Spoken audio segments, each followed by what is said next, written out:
What good does it do us if we grow the wealth massively if the government can come along and just decide to take away 90+% of your income?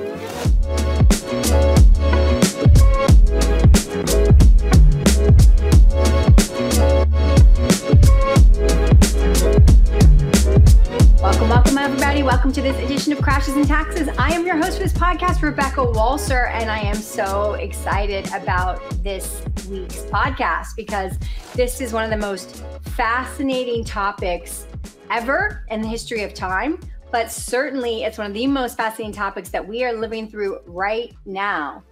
And so let's get started. For those of you that have just joined my podcast that don't know who I am, what I do, I see comments like, okay, she's a tax lawyer. What does she know about with finance?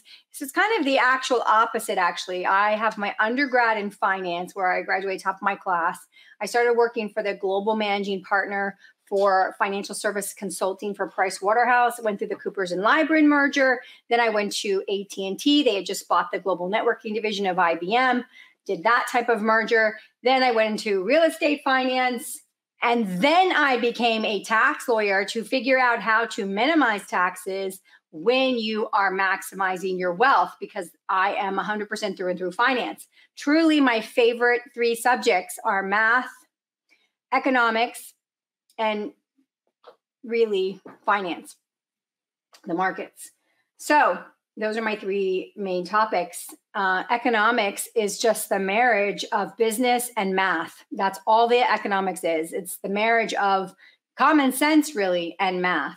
So economics is phenomenal. So my whole background's financial, and then I became a tax lawyer to make sure that as we grow the wealth, we can minimize the tax. Because what good does it do us if we grow the wealth massively if the government can come along and just decide to take away 90+% of your income? So let's go ahead and get started with this week's topic, which I am really excited about. It's a super exciting topic. And so let's go.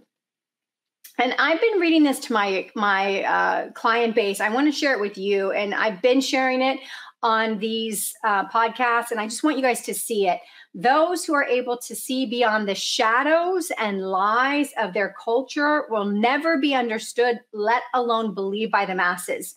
We are going through a global de-dollarization process. It has already begun. It has begun many, many, many years ago, but it has accelerated exponentially in 2023. And we are going to talk about that specifically today because there's a lot of developments in this area, and this is going to be a great podcast about the BRICS nations. And is there some conflict coming between India and its fellow BRICS members? And that's what we're covering today. So let's get started. All right, this is a Goldman Sachs paper, an intelligence paper by Goldman Sachs, and it was published just on July the 6th. So this is basically last week, last Thursday. And this is talking about India rising to the world's second largest economy, really behind China and right now the United States, but eventually China's GDP has already, we know, surpassed ours multiple years. And this is talking about India stepping into that second spot. Now, as far as population, India is 1.3 billion, China's 1.4 billion. So you're talking about a tenth of a billion of a difference between the two populations. India, obviously the second largest population in the world. So now we're talking about India rising to the second biggest economy in the world. And this is really massive. This is bigger than China's rise. And that's because India still has the caste system, which really determines your economic viability. And if you saw the per capita income in India, you would not understand how these people could make a living. And again, this is the remnants of the caste system and really being born into the occupation that you're going to have and the economic, highest economic level designed more by a system based on your classification of birth. So we have something going on with India. And that's the focus of today's podcast, because India has made some machinations in this last few days that they might exit the BRICS nations. And that would be a little bit of a shocker. But I think that in the end, this is actually going to bring multipolarity even further beyond where we are right now. And multipolarity, remember, is the end of a hegemonic system, hegemonic being singular sole. Like, for example, the US dollar has been the sole reserve currency officially since 1944, the Bretton Woods, New Hampshire meeting and agreement, global agreement that the US dollar would be set to $35 an ounce, backed up by gold, convertible and fungible into gold at $35 an ounce. And with that fixed exchange rate, then the US dollar was pegged to all the other currencies using the dollar as the peg, not gold, because the dollar itself had a fixed exchange with the hard asset. This is when we were hard asset backed. This is when currency actually made sense. As you know, fast forward, we went off the gold standard and by under Richard Nixon completely. We had semi gone off of it in both world wars. If you look at our debt, the gold standard would basically say that you wouldn't be able to print more money than you actually have gold to back it up. That's not true. In World War I and II, we did go off partially the gold standard by printing a lot of debt to get us through the war efforts. And we didn't have that much gold. So we quasi went off of it in World War I, 1917 and II in the 40s. However, really, it was Richard Nixon that put us finally no longer able to convert dollars into gold, and the dollar and gold hard asset nature had ended in 1974 or 1971. So the petrodollar became necessary. We got all kinds of inflation, things happening, and it was very apparent to Richard Nixon and Secretary of State Henry Kissinger that we needed stabilization of hard assets. And that became known as the petrodollar agreement between Saudi Arabia and America in February of 1974, where we agreed that America would be Saudi Arabia's military as long as Saudi Arabia could get its 13 OPEC bloc nations, including itself, to not sell crude outside of the US dollar. And eventually that was born, and eventually Russia bought in, and therefore we became a petrodollar-backed dollar hegemonic system. That is ending and moving to something we called multipolarity. Now, what I had been talking to you guys about is seeing the multipolarity between the West. Now, the West is a term that is not necessarily geographic in nature. And that is because when we say the West, we are talking about the United States, Europe, Canada, Australia, New Zealand, and Japan. These 6 countries block together. When I say 6, obviously Europe is a block of countries. These 6 entities block together to form the West. So Japan is part of the West. Australia and New Zealand are a part of the West. Canada is also part of the West, along with Europe.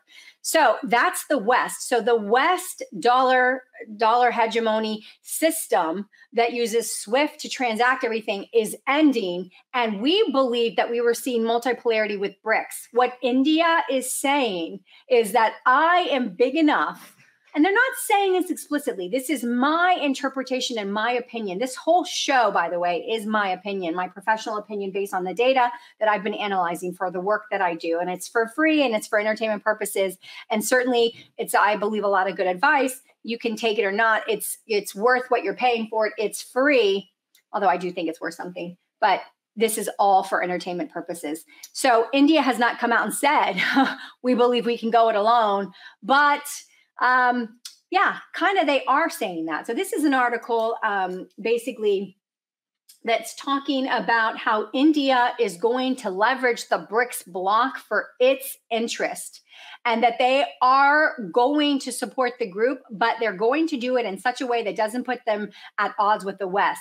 This is because India obviously has a very close, has had in the past, I should say, a close manufacturing and multifaceted relationship with the United States. But India basically not willing to necessarily, and a lot of this is coming about right now because of the August meeting in South Africa, where she, the CCP, China's basically leader, she has basically stated that he was going to come out with a very anti-West multipolarity moving to BRICS message. And India is starting to think that they are large enough with what they've already done that they might not need the BRICS nations. And you have to understand that India and China, being the largest two countries of population in the world, and as close as they are geographically, have other problems between themselves. So it's always an interesting dichotomy to have India and China in the BRICS bloc.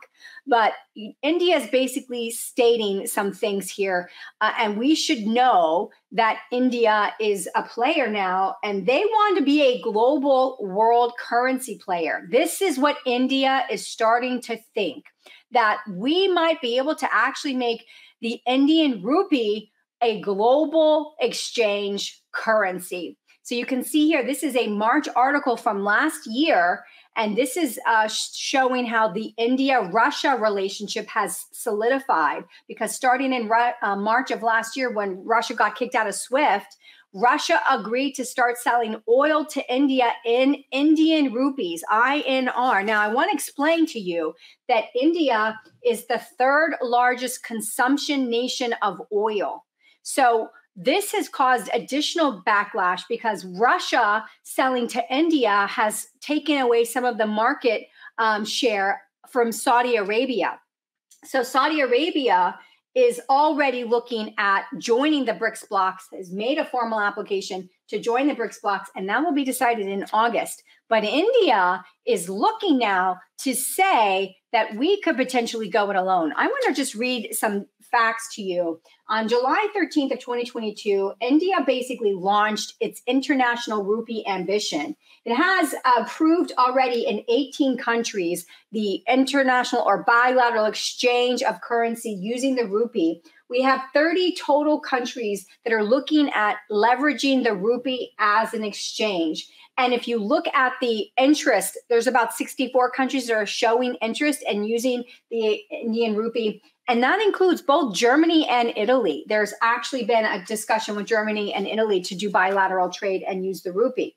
So we have, as soon as you get to 50 countries actively leveraging the rupee, which is very not far off, it has to be declared a global currency by the IMF.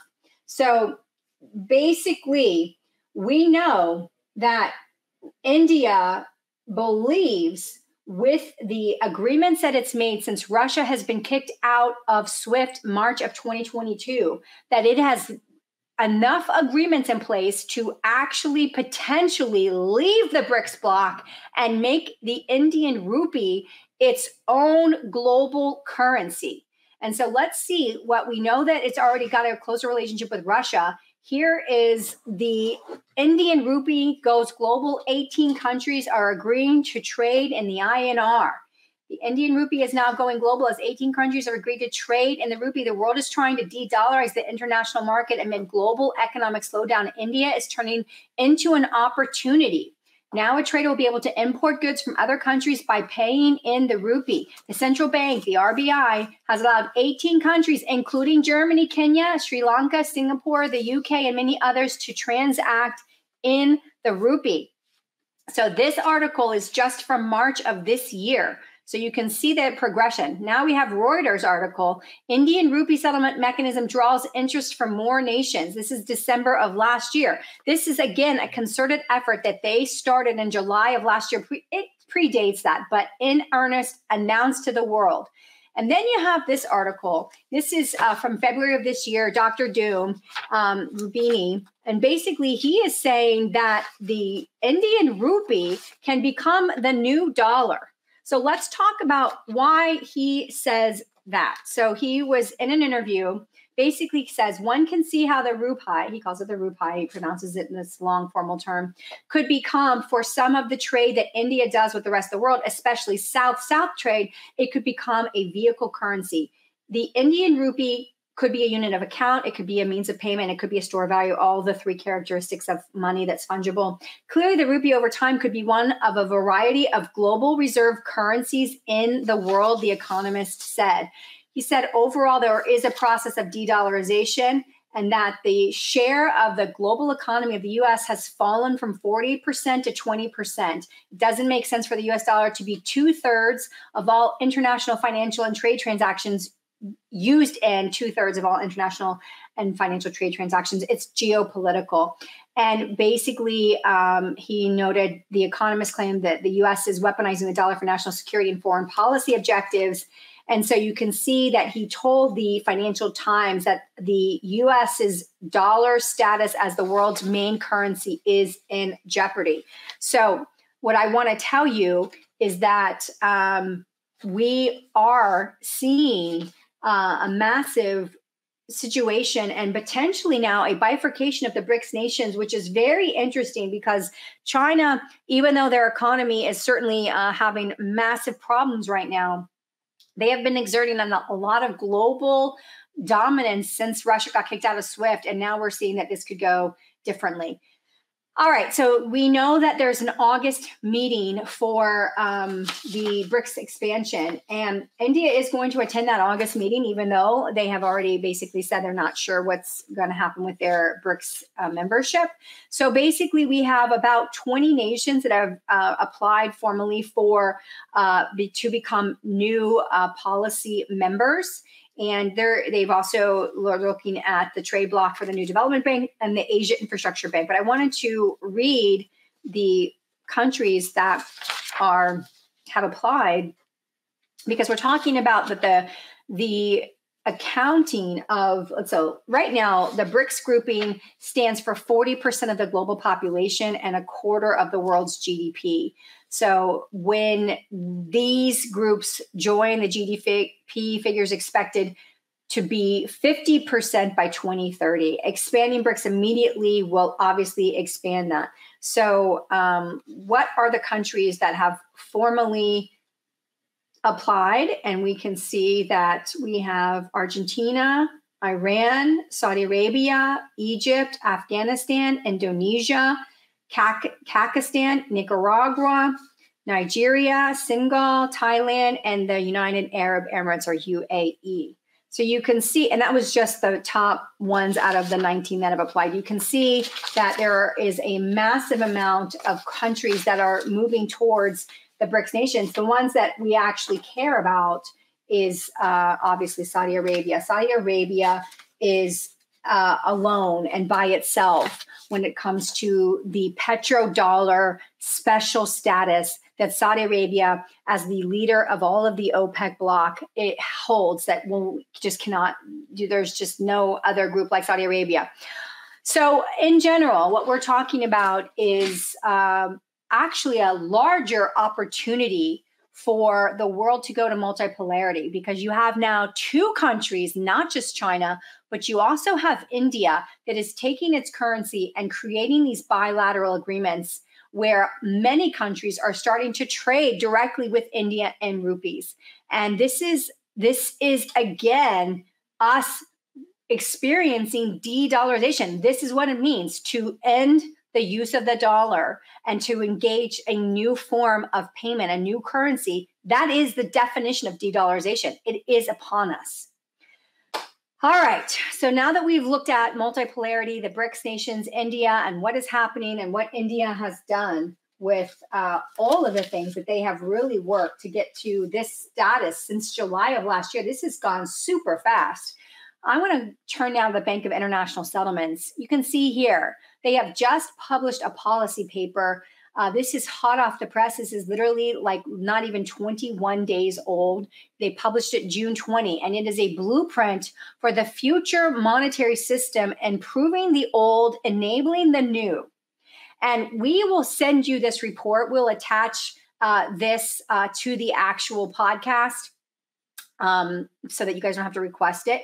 But it'll be a PDF from the Bank of International Settlements. But this is talking about a concept called the unified ledger. The unified ledger is basically the tokenization of all assets. So let me talk to you guys for a moment about NFTs.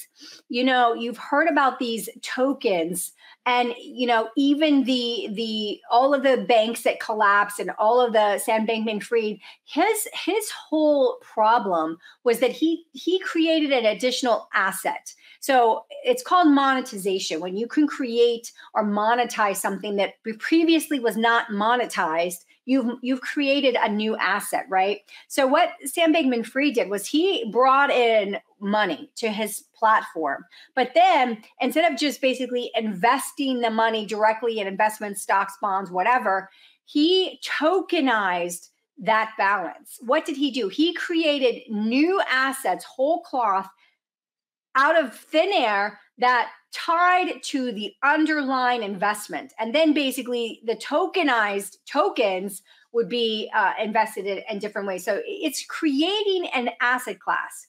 The Bank of International Settlements is talking about doing exactly that every asset would be reduced to a central ledger, i.e. the unified ledger, and everything would be controlled at the central unified ledger. Now, for those of you that are thinking this is a good thing, that we'll all have transparency and that everything, no.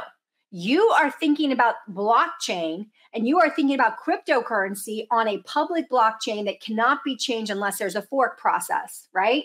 If you're into crypto, you know what I'm talking about on the blockchain.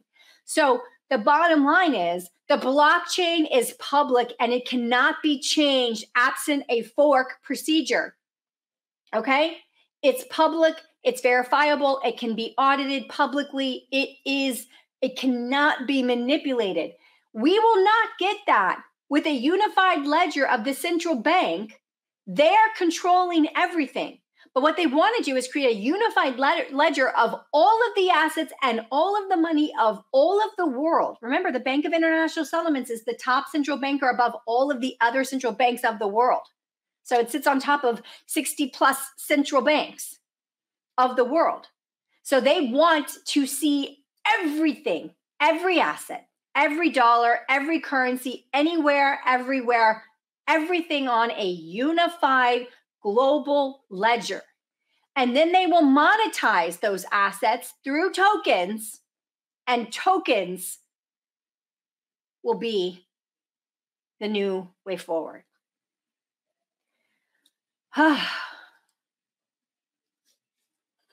They are trying so quickly to get us to global governance and one global currency, one unified global ledger that records every asset on planet Earth. You guys, it is time to wake up.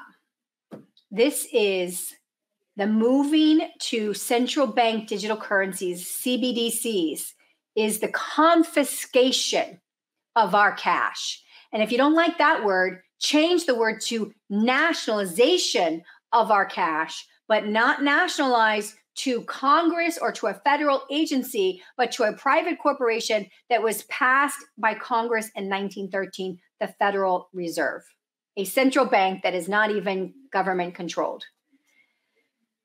So wake up, get on top of these things, stay with Crashes and Taxes. We are going to cover all of the de-dollarization steps, all of the BRICS alignments that are happening and not happening, and what's going on with India. And this is a huge, huge step into the direction of global multi-polarity.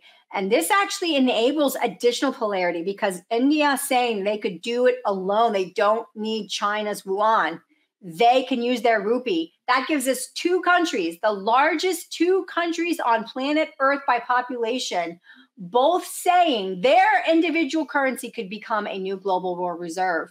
And they're not the only ones. Reuters and multiple articles have dissected that this is actually possible with the Indian rupee. So it is coming. We should prepare. And if you haven't prepared and you haven't gotten help, absolutely, this is not the time to go it alone.